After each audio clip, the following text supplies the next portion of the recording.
Queridos amigos, muy buenos días. Gracias por estar con nosotros en su programa Café con Leche, la voz de los latinos en América. Estamos transmitiendo desde Hermosa 1470 AM y para todo el mundo a través de caféconlecheradio.com. Les habla Lilia Galindo y estamos en Facebook Live también. Gracias por estar con nosotros. Vamos a empezar este programa. Tengo conmigo en la línea a Michael Dutton. Él es mi co-host los días miércoles.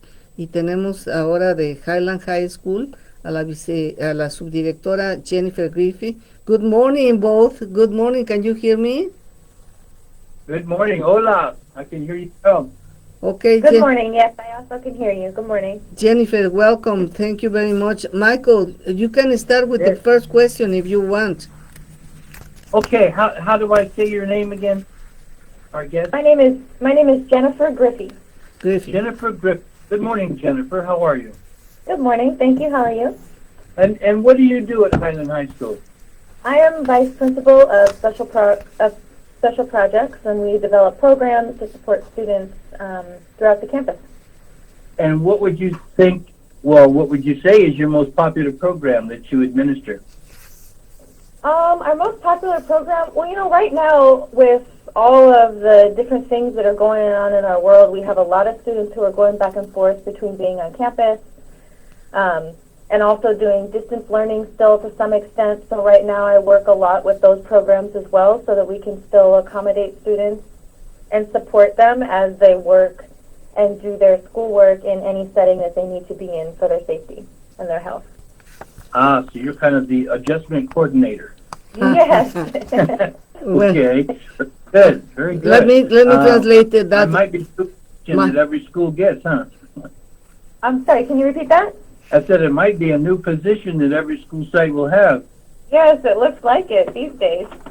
Bueno, la pregunta de Michael fue, le preguntó ella cuál era su función en la escuela de Highland High School y dice, yo soy la subdirectora de proyectos especiales en el campo, dice, y en este momento mi trabajo, le preguntaba cuáles son los programas especiales principalmente que manejas, dice, en estos momentos de transición, pues estamos trabajando en el aprendizaje a través de la distancia, a través de las computadoras, y también tratando de acomodar a los estudiantes que quieren ya regresar en vivo al campus, a la escuela ya, y este es el trabajo que hacemos de coordinar todo esto. Y dice Michael, bueno, me parece que es uno de los nuevos puestos que van a tener las escuelas, porque esto se requiere en todas. Now, do you want to ask something else, or is my turn, Michael? Well, it's your turn, but I did have another question in mind. Give it to me. Go ahead. No, you ask, please. Oh, okay. Jennifer, now your special coordinator or your coordinator of special programs, or I guess if I got that right, does that include student leadership and those kinds of things, or this is a set aside, more academically oriented? This is more academically oriented. The activities and clubs that runs through our activities vice principal, Ms. Simonian. Okay. All right. Good. Bueno, le preguntaba si esto también tenía que ver con los programas de liderazgo en los estudiantes. Dice, no, que ella está más orientada a la cuestión académica y hay otro responsable de coordinar este tipo de actividades de liderazgo en estudiantes. So, more or less, like, do you have an idea how many students do you have right now in Highland High School? We have about 2,500 students that are here at Highland High School right now, this year. Tienen aproximadamente 2,500 estudiantes en la escuela. And now that you know that we have learned so much about communication through the computer with the students, parents, and everybody, are you going to continue using these avenues to connect with all of them? Because I think in some cases it's very convenient. How are you going to do it to balance between being in campus and allowing them also to participate through Zoom classes or computer classes? I agree with what you're saying. It is kind of a bright spot in everything that we've all become much more tech savvy and comfortable with utilizing the different virtual tools that we have. Right now, as a district, they're kind of looking at what that means overall, but we do have our independent study program for students who are working at home, and then we have Promethean boards in all of our classrooms so that people are able to connect. It really helps with even virtual field trips, virtual speakers, all kinds of different things that students can do.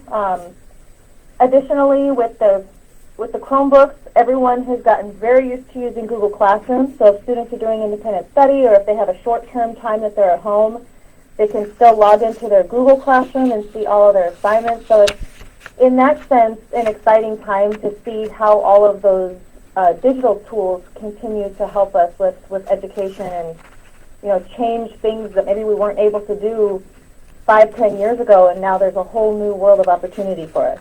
Very good. Le preguntaba yo, bueno, con este tiempo que vivimos durante el COVID, todos nos vimos forzados a aprender cómo comunicarnos a través del internet, y le preguntaba yo si se van a continuar usando estas herramientas, estas posibilidades, por ejemplo, de contactarse a través del internet en lugar de ir a la escuela o porque ha resultado muy conveniente para muchos. Dice, sí, definitivamente está de acuerdo. Dice que tienen incluso un programa para estudiantes que son independientes, que quieren estudiar independientemente porque ellos destinan su tiempo a trabajar, pero pueden participar. También tienen, incluso se están poniendo en cada salón de clases, ya tienen la posibilidad de que también se conecten a través del internet. También incluso hay viajes virtuales para los que no pueden ir. Y dice, hemos avanzado tantísimo en la tecnología, ahora se usa también mucho Google Classrooms, y estamos usando todo eso y dice, estamos en una situación muy diferente a la que estábamos 10 años hace en tecnología, y vamos a continuar y estamos evaluando cómo podemos continuar usando estas cosas que han resultado benéficas para la escuela. Now it's your turn, Michael.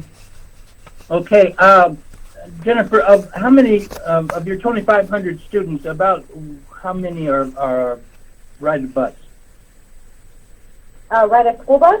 Yes. We have two main different groups who ride a school bus. We do have students who have special needs who qualify for transportation. Uh-huh. And that's probably a smaller, 5 to 10% of our students that ride a bus in that sense. And then we do have just a couple school buses for students that are a little bit out of our area. Again, a pretty small percentage of students, maybe 100, 200 Right. students that ride the school bus that are out of a little further away from the school.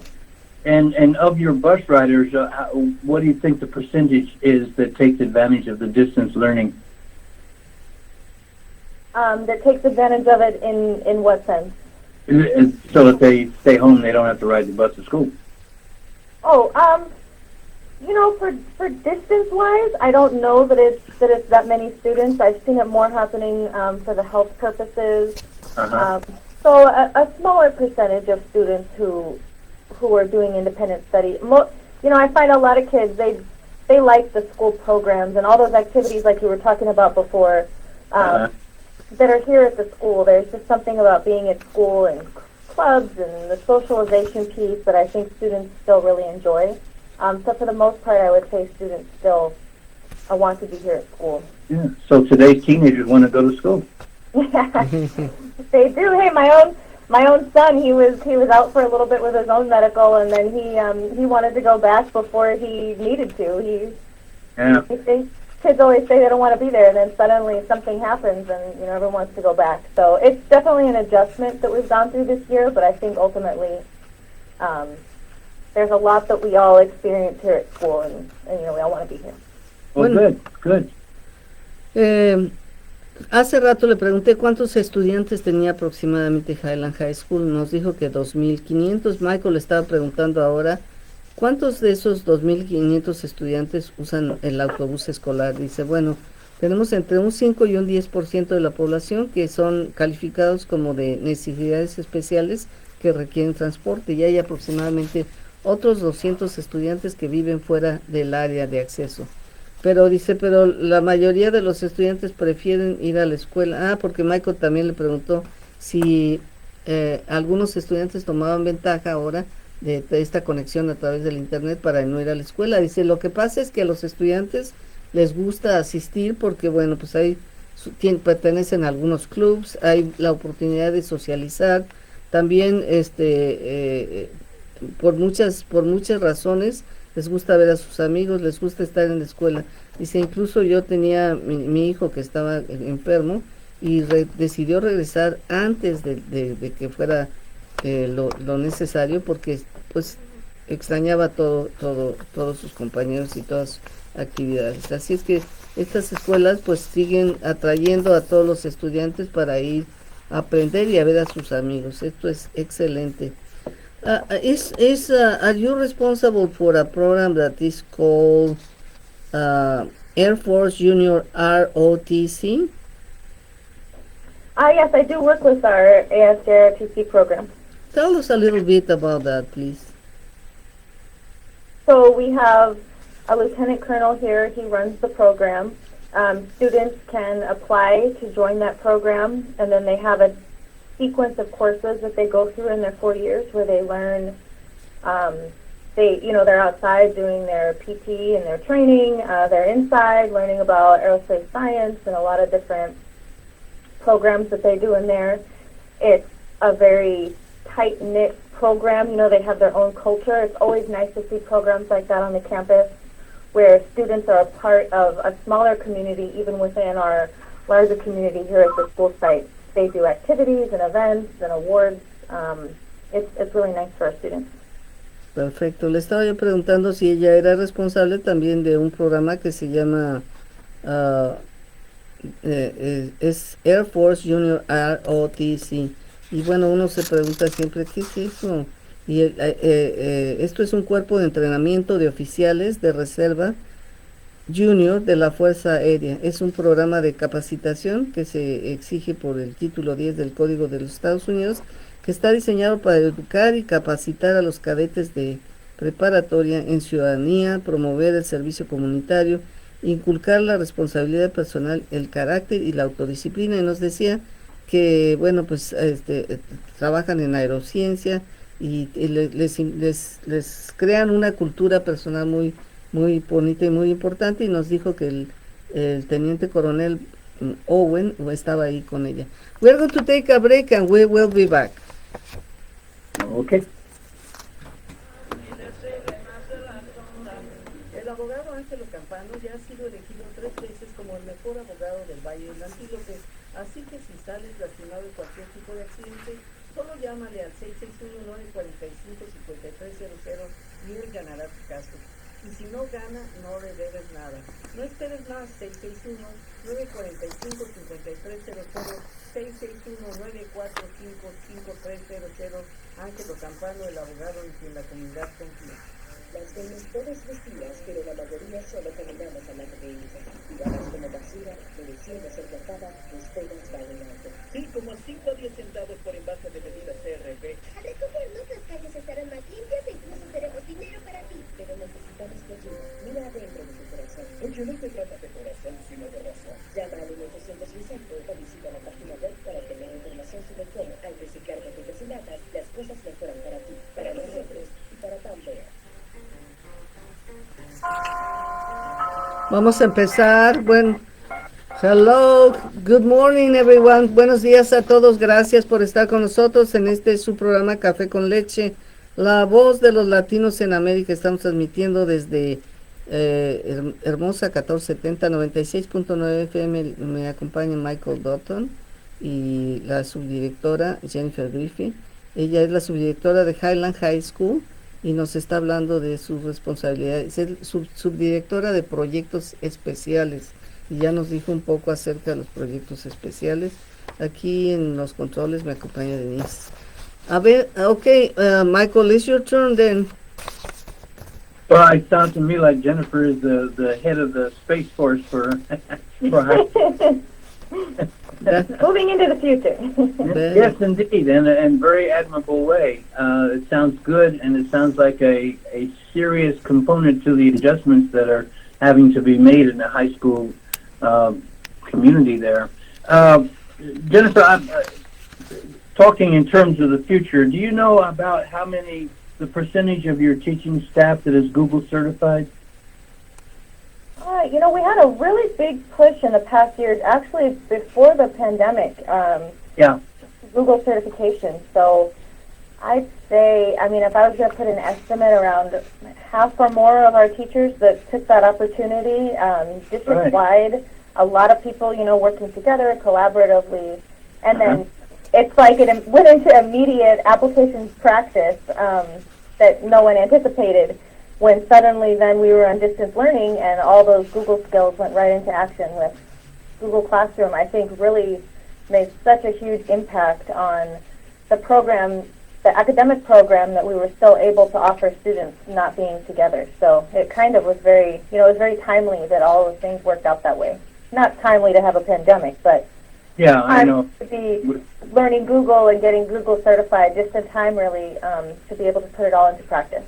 Like just-in-time preparation for a catastrophe. Yeah. Yeah, and I think that, it's something to be said for our teachers and for our staff district-wide, that we were already really looking toward those virtual tools just to be prepared for whatever the future might hold. Right.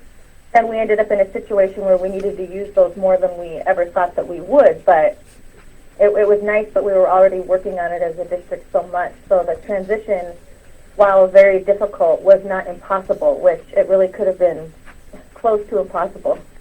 Right. Yeah, I've said to many throughout the state that the Antelope Valley Union High School District was poised to grapple with the pandemic before it even happened, and it was we were on the mark. We were ready. Yeah, we were ready, and I just continue to be amazed at, like I said, that academic program that we were able to offer. Certainly, no one wanted it to be the situation that it was, and it's always nice. It's better to be here when we're in person and the different things that we can do, but to still be able to offer the 6 classes that students were taking, English, math, all their regular classes that they could go to, see their teachers, still engage in classroom activities in the virtual setting. I think it's just amazing what both our teachers and our students were able to do in those circumstances. Great. Michael le comentaba que ella entonces es la encargada de las cuestiones aeroespaciales en Highland High School.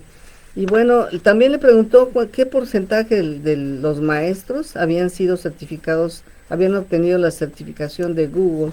Y dice ella que más de la mitad de los maestros ya habían sido certificados. Estamos hablando antes de la época del COVID, lo cual fue un excelente avance porque, bueno, pues eso les preparó para que pudieran tener lo que se llama manejar los salones de clase Google, también los programas académicos.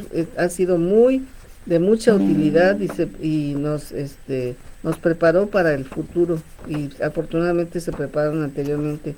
La transición, aunque fue difícil, no fue imposible, y fue gracias a esa visión que hubo de prepararnos antes. Así es que, bueno, pues hemos visto que el inglés y las matemáticas, todo eso se ha podido obtener a través de clases virtuales exitosamente. Así es que, qué bueno. Jennifer, if you were going to go to a work interview, impress me with your ability, your skills, the kind of work that you are doing in the Highland High School, please. You are going to interview for superintendent of a high school. What would you tell them that is your job and your experience? Are you speaking for me personally? Yes, please.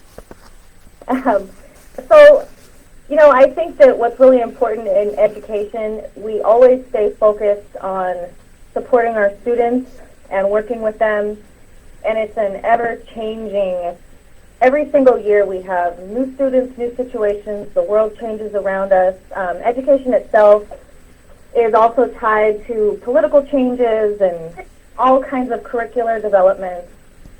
Something that I really focus on is making sure we're maintaining our focus on our students, and that anything else that's happening around us, we're able to pull that in and integrate it into that same program of support, intervention, motivation, and encouragement that we have for our students.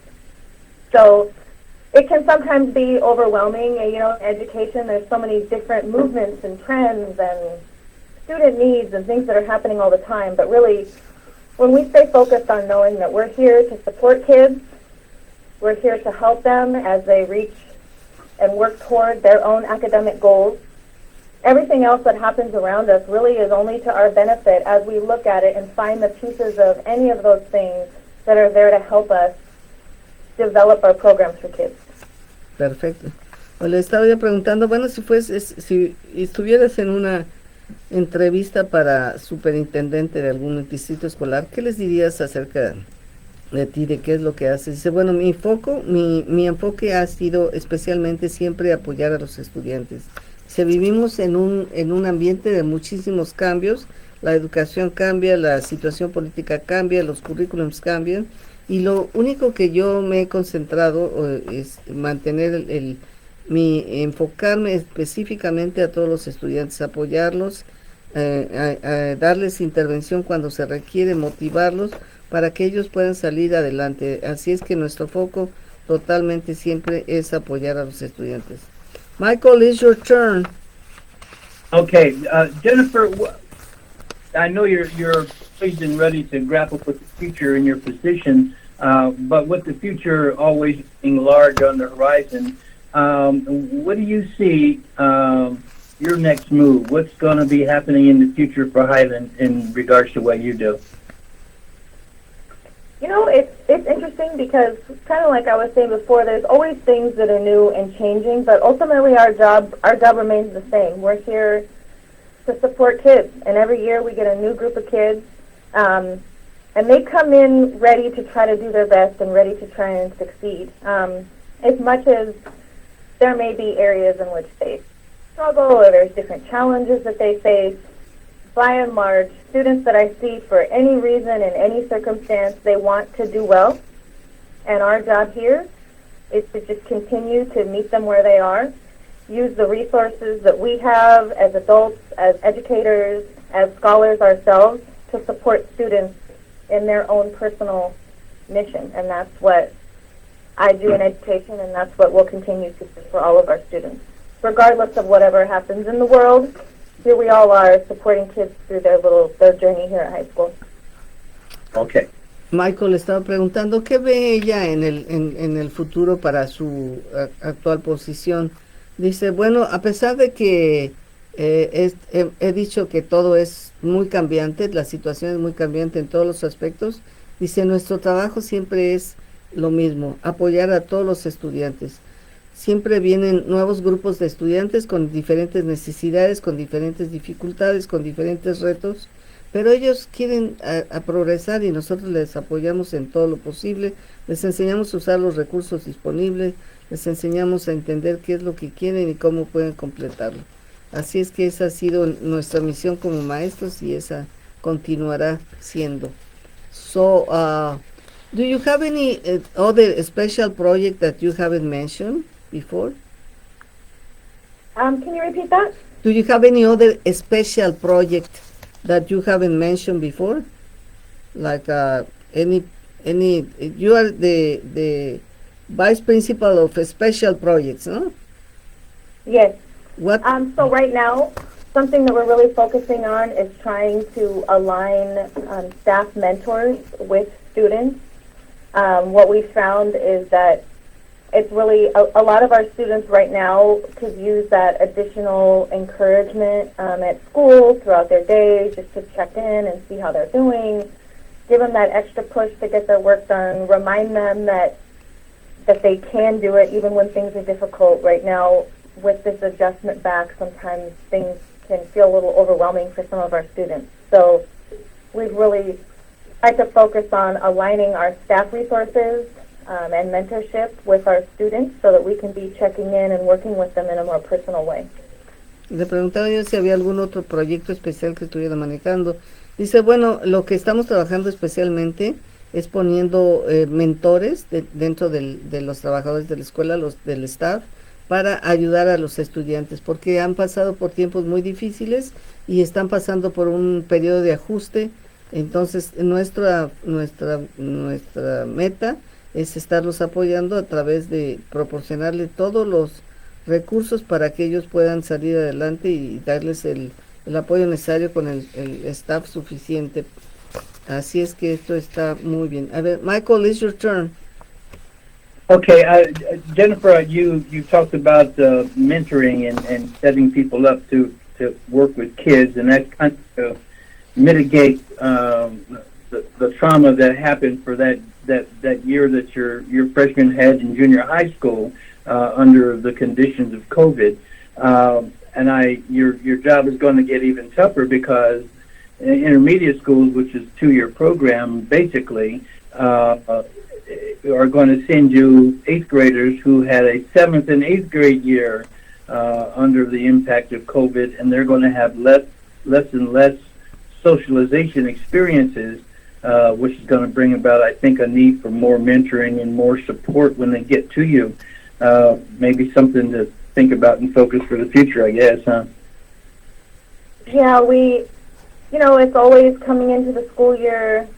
Each year, when the students come, you kind of get a feeling for the students, and you start meeting kids and seeing where the needs are. I think that's kind of what, we always put our best plans into place. Because we're working with it's a dynamic population, ever changing, of individual personalities and needs.